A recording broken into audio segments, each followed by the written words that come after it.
The mystery of Panther tank wheels on the Soviet T-34, a tale of grit and ingenuity. It's the height of World War II. Battlefields are shrouded in smoke, and somewhere in the chaos, Soviet mechanics are pulling off something straight out of a Hollywood blockbuster. I recently stumbled across a mind-blowing photo of the legendary T-34 tank, and what caught my eye wasn't the tank itself, but its wheels. These weren't your typical Soviet tank wheels. They were straight off a German Panther tank. Yeah, you heard that right. A Soviet tank rolling on parts from one of Nazi Germany's deadliest machines. How did this happen? Why would Soviet engineers do something so wild? And what does it tell us about the ingenuity of those fighting on the front lines? Buckle up, because this story isn't just about tanks. It's about human resilience, creativity, and making do with whatever's at hand in the toughest of times.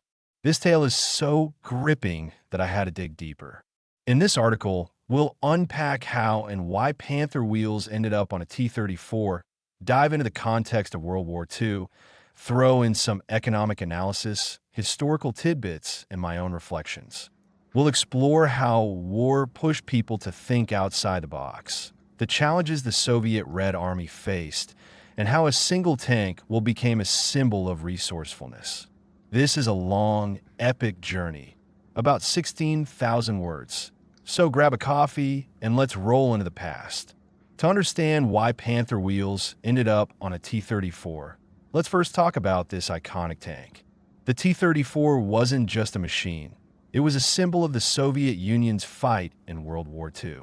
Known for its simplicity, durability, and battlefield prowess, it gave Nazi Germany's forces a run for their money. Designed in 1939 at the Kharkov Locomotive Factory, the T-34 combined sloped armor, a powerful 76mm gun, later upgraded to an 85mm, and decent mobility. When it hit the battlefield in 1941, German commanders were stunned. Their lighter tanks, like the Panzer III and Panzer IV, couldn't match the T-34's raw power. But the T-34 wasn't perfect. Long marches across rugged terrain and intense combat took a toll. Tanks broke down, tracks wore out, and wheels, known as road wheels or bogies, got damaged. In the chaos of war, repairs were critical, but spare parts weren't always easy to come by. That's where the story of Soviet ingenuity kicks in, and it's a story that'll make you rethink what's possible under pressure. Now let's shift gears to the other side. The German Panther, or Panzerkampfwagen 5. Introduced in 1943, the Panther was Germany's answer to the T-34. With a deadly 75mm gun, thick frontal armor, and a sophisticated suspension system, it was a technological marvel.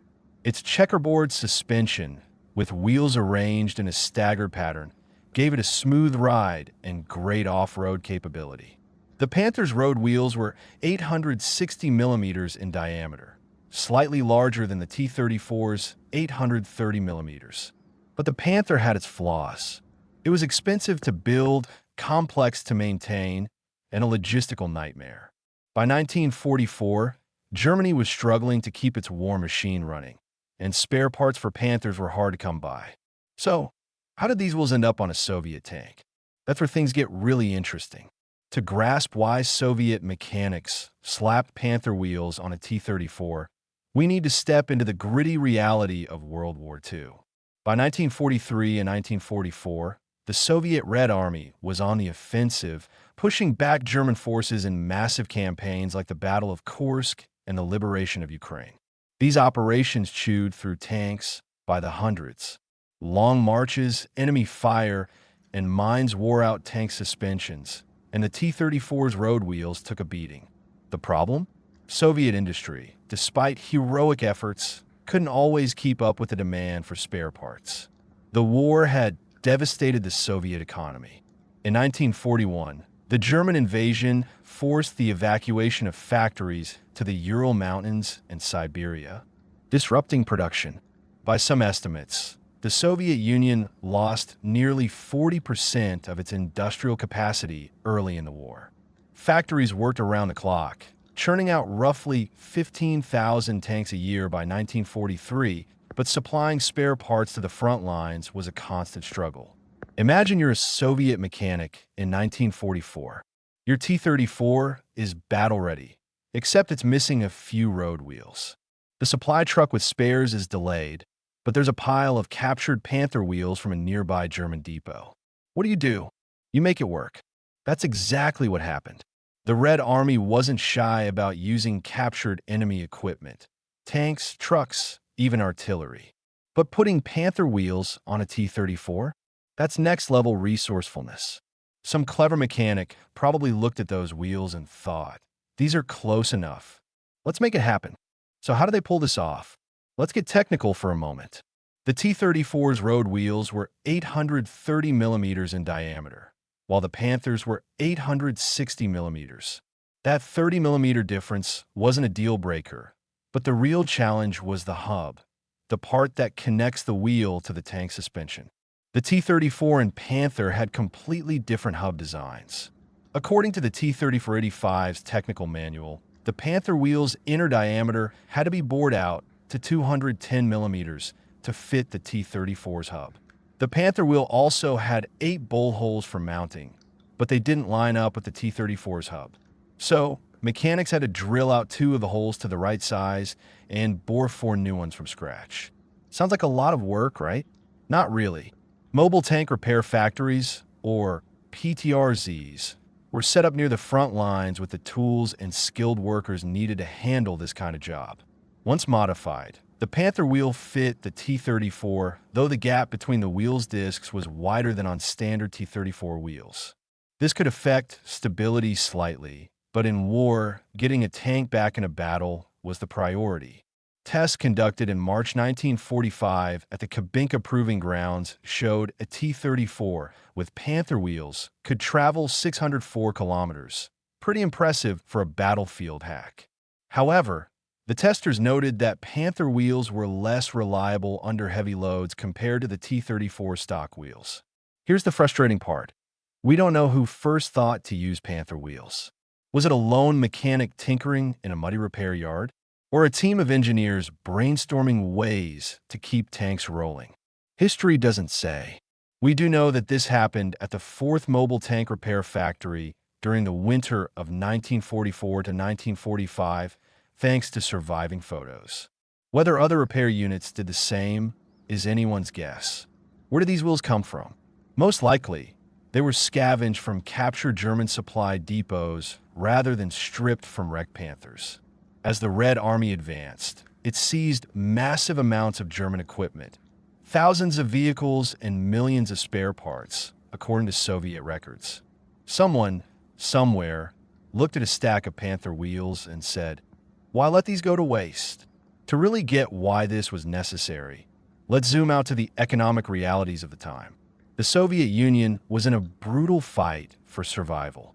The German invasion of 1941 crippled the economy, with nearly 40% of industrial capacity lost to occupation or destruction.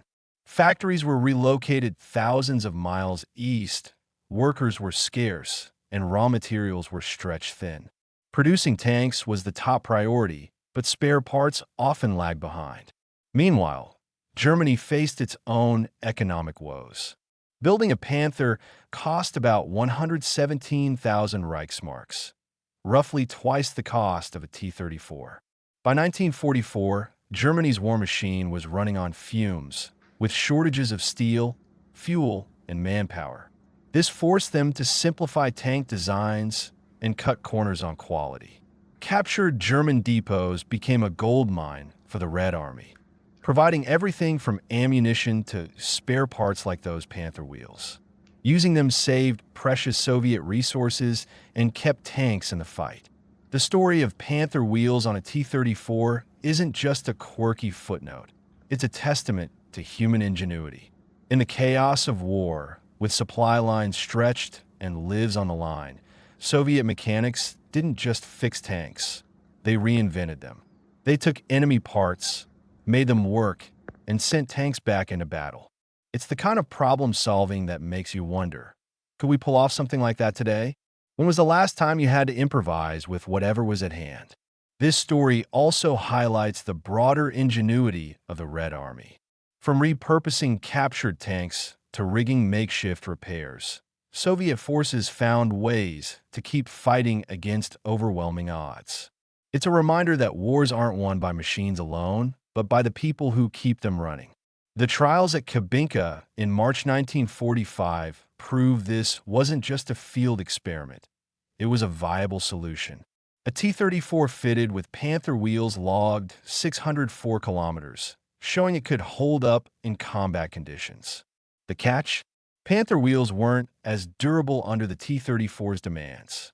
Still, the tests gave the green light for field repair units to use this trick when needed, saving time and resources in the final push against Germany. Chapter 9: A Symbol of Resilience. This story is about more than tank parts. It's about the human spirit. It shows how people in the worst of times found ways to outsmart their circumstances. The Panther wheels on a T-34 are a symbol of turning the enemy's strength against them, of making do with what you have, and of never giving up. Every T-34 that rolled into battle with those wheels carried a story of grit and determination. 80 years later, this story still resonates. In a world of supply chain disruptions, economic challenges, and technological hurdles, we could learn a thing or two from those Soviet mechanics. Their ability to think on their feet inspires us to look for creative solutions in our own lives. Plus, it's a call to preserve these stories through photos, documents, and shared memories, so future generations can learn from the past. The tale of Panther wheels on a T-34 is more than a technical oddity. It's an epic saga of ingenuity, resilience, and the will to keep fighting. It's a reminder that even in the darkest times, humans can find light through creativity and resourcefulness. I hope this story has sparked your curiosity about the unsung heroes of World War II. Don't miss out on more incredible stories like this. Subscribe to our channel now. Drop a comment below. What do you think of this wild wartime hack? Have you heard of other clever fixes from history? Let's keep the conversation going and share the lessons of the past.